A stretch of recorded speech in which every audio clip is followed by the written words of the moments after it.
Hello guys, welcome my Bangali Babu blogger channel guys. তো সবাই কেমন আছো গাইস? তো গাইস তোমরা দেখতে পাচ্ছ এখন আমি আছি এই বাড়িতে। তো গাইস এই আমাদের এখানে ধান ক্ষেত অবশ্য। তো ধান ক্ষেত তো নয়, এখানে আগাছা তৈরি হয়েছে, এখন পরিষ্কার হবে গাইস। তো পরিষ্কার হওয়ার পরে এখানে ধান চাষ হবে। তো গাইস এটা আমাদের মাঠ, অনেক দিন পরে আমি চ্যানেলে এসেছি। তো গাইস এই আমাদের ছোটোমণি, আর আজকে আমি একটা খুব ইম্পর্টেন্ট কাজ করব গাইস। এখন বর্ষাকাল চলে গেছে, বর্তমানে শীতকাল, তাই গাইস আজকে দেখাবো। এই যে নিয়ে এসেছি, এটাকে কি বলে জানি না তোমাদের ভাষায়, আমি বলি নীর কাস্তে যাকে বলে এখানে। তো গাইস এই যে এটা নীর কাস্তে মানে এটা দিয়ে ঘাস তোলা হয়। এই যে ঘাস আছে এখানে, ঘাসটাকে তুলে তারপর এখানে পরিষ্কার করা হয় এটার মাধ্যমে। তো এটা দিয়ে এখানে আজকে আমি বেগুন চারা বসাবো। এখানে বেগুন চারা তৈরি করার জন্য জায়গা তৈরি করছি। তো এখানে তো গাইস আজকে এই শুকনোর মৌসুমে এখানে বেগুন গাছ লাগাবো, তাই গাইস এখানে বেগুন চারা করার জন্য আমি রেডি হচ্ছি গাইস। এটা থেকে আমি বেগুন গাছ ছোট ছোট করে এখানে করব। তো দেখতে পাচ্ছ তোমরা গাইস, তো এখানে এই যে দেখতে পাচ্ছ লাইন দিয়ে বেগুন গাছ তৈরি করব। তো গাইস দেখো মাটিগুলো, এই ঘাসগুলো সর্বপ্রথম আমি এভাবে চেঁচে ফেলে দিয়েছি এখানে। তোমরাও করতে পারো, এই আগাছাগুলো এইভাবে তুলে এইভাবে ফেলার পরে তারপর এখানে মাটি এইভাবে করবে। এবার মাটিটাকে খুশোতে হবে। আমি কি ঠিক জানি না গাইস, যদিও আমি বাঙালি, অতটা চাষিবাসী নয়, তবে আমি এই দেখো গাইস এইভাবে মাটিটাকে করবে। এখানে আমি বেগুন চারা লাগাবো। এই যে আমার মাটিটা এখানে হলো। তবে গাইস এই দেখো মাটি এখানে আমি আগে কিছু মাটি তৈরি করে রেখে দিয়েছিলাম গাইস এইভাবে। তো গাইস এই দেখো এখানে ঘাসগুলো চেঁচে দিয়েছি গাইস। তো এবার মাটিটাকে করব। এখানে আমি বেগুন চারা লাগাবো।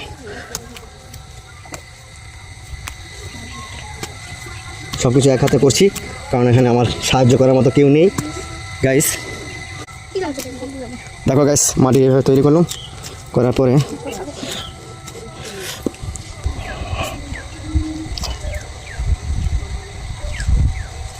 তো গাইস এই যে এখানে ভালোভাবে দেখাচ্ছি, এটা বেগুন গাছ তো লাগাবো গাইস। নিরাচ্ছি। হ্যালো গাইস, সবাই কেমন আছো? বেগুন গাছের জায়গা তৈরি হচ্ছে এখানে।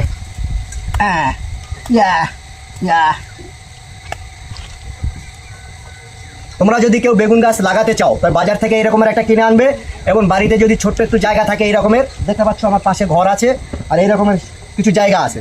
তো এই শুধু এইভাবে করবে, কুচিয়ে খাচিয়ে এইভাবে উল্টে পাল্টে দেবে। মাটিটা 2 দিন শুকোবে, বেশি কিছু না, 2 দিন শুকোনোর পরে এইভাবে ঝরঝরে করবে। তারপর যদি সম্ভব হয় বেগুন চারা কীভাবে লাগায় আমি দেখিয়ে দেবো। তারপরে এই দেখো শুধু এইভাবে।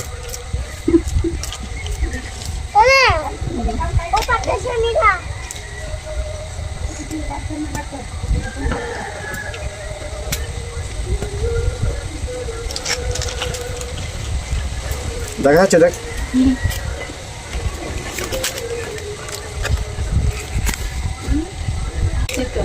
দেখো গাইস কিভাবে করছি, মাটিটা তৈরি করছি আমি।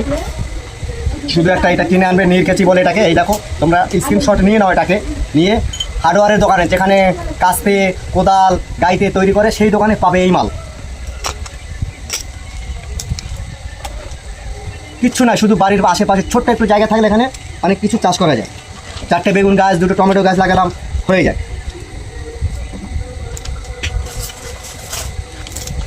She is my baby. পিছনে যাকে দেখলে সে আমার মেয়ে, এখন পালিয়েছে পিছনে, সে কথা বলবে না, তার সাথে আমার ঝগড়া হয়েছে। সে মোবাইলে শুধু কার্টুন দেখবে, কার্টুন ভিডিও দেখবে না। এই দেখো ঘরের পিছনে গিয়েছে।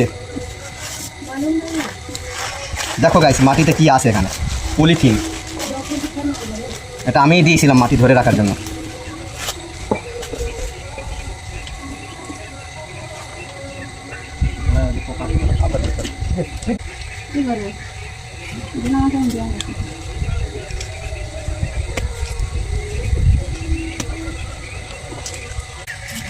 তো গাইস দেখো অনেক কাছে চলে এসেছি, তোমরা দেখতে পাচ্ছ কিনা জানি না, আমি ক্যামেরার সামনে আছি একদম অল্প ডিস্টেন্সে।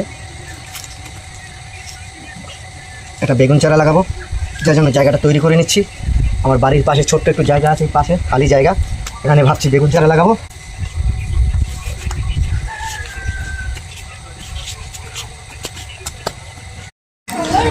তো গাইস আমি সবশেষে আমার এই বেগুন গাছ লাগানোর জন্য জায়গা তৈরি করে ফেলেছি এখানে। তোমরা সকলে দেখতে পাচ্ছ এই যে মাটি, এখানে এই যে মাটি, এখানে মাটিটা তৈরি করেছি আমি।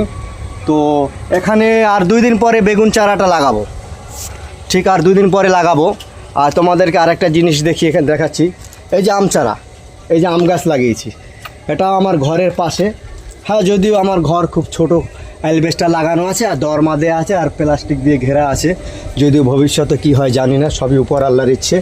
এই যে দেখো আম গাছ, এটা আম গাছ লাগিয়েছি ঘরের পাশে, এই যে দেখো আম গাছ দেখো।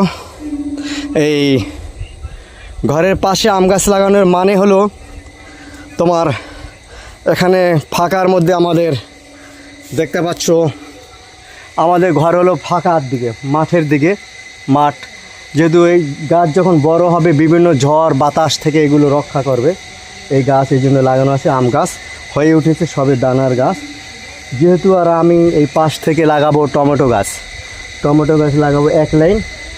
আর এইদিকে থাকবে আমার বেগুনের চারা থাকবে গাইস। তো আর পিছনের সিনটা দেখো, আমাদের বাড়ির পুরো মাঠে ঘাস আবর্জনা হয়ে আছে, এগুলো পরিষ্কার হবে। এগুলো পরিষ্কার হওয়ার পর চাষিরা তারপরে ধান রুইবে, যাকে বলে ইরি ধান, শুকনো ধান। আর আমাদের এখানে বর্ষার চাষ হয় না, কেননা বর্ষার সময় এই মাঠ পুরো ভরে যায়, জলে ভরে যায়।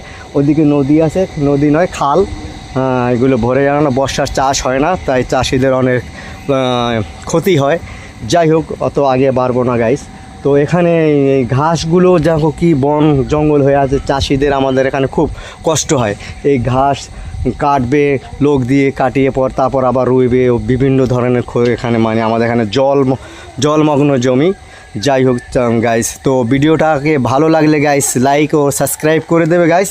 তো গাইস আরও একটা জিনিস দেখাচ্ছি এখানে, এই দেখো আমার ধনে পাতা, এটা ধনে পাতা তোমরা দেখতে পাচ্ছ, বালতির মধ্যে লাগিয়েছি আমি টপ ধনে। ভিডিওটা ভালো লাগলে লাইক ও সাবস্ক্রাইব করে দেবে এবং আগামী দিনের ভিডিওর জন্য অপেক্ষা থাকবে, যাতে আর আমার